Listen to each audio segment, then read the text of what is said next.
look at, we've shut the place down. You can hear a pin drop in here. That's because you're on the stage, and it really is a pleasure for all of us to experience a living legend. Ladies and gentlemen, I think, again, one more time, Sir Stirling Moss.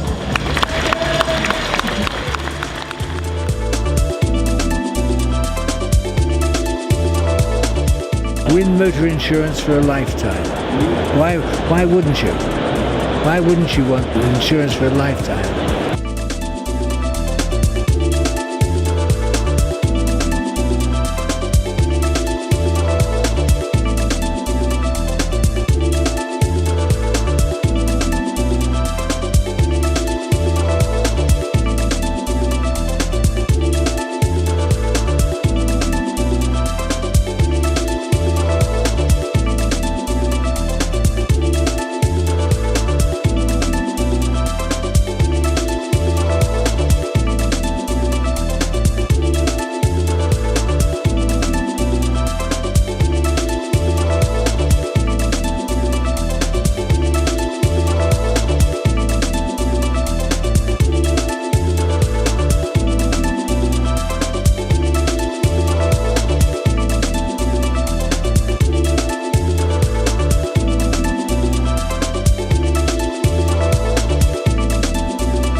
Well, here on the TR Register stand at the NEC Classic Motor Show for 2016, really happy to have Sir Stirling Moss and Peter James as well here together with all of our Triumph TRs. So Stirling, thank you first of all for coming and joining us. What are your memories of Triumphs and TRs in the Alpine rallies, especially at the time? You would have been further up the field in the big Jags and the other cars of that ilk, but do you remember them?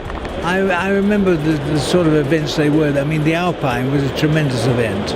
I mean, it really was extremely difficult to do, and I remember saying to Pete Collins and Mike Hawthorne, you know, if you'd like to come down to the south of France, 5 days and they give us 50 quid, and that was then a lot of money, and so they were really pleased because it was just in the event called the Alpine Rally, which was an incredible one.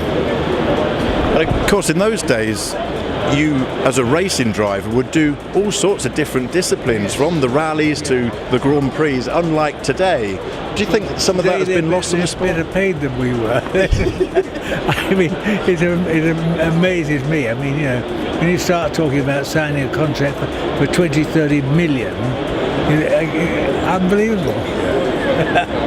Well, of course, behind you here is the Gibecca land speed record breaking Triumph TR2 that broke the record in 1953. The reason why Triumph went to break that record is because you'd previously set it with Sheila Van Dam in the Sunbeam.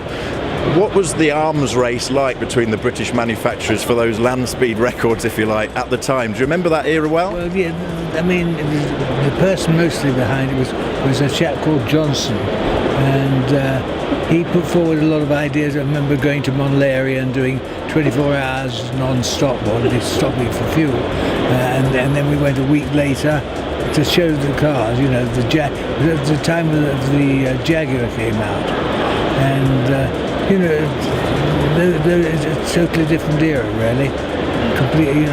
Completely different. I mean, a lot of fun, and one thing that amazed me is just how reliable the cars were then. Very reliable. Yeah, and rugged as well. Yeah, exactly. Very much so. Well, Sir Stirling Moss, thank you so much for joining us on the TR Register stand. It's a real pleasure to see you. Thank you very much.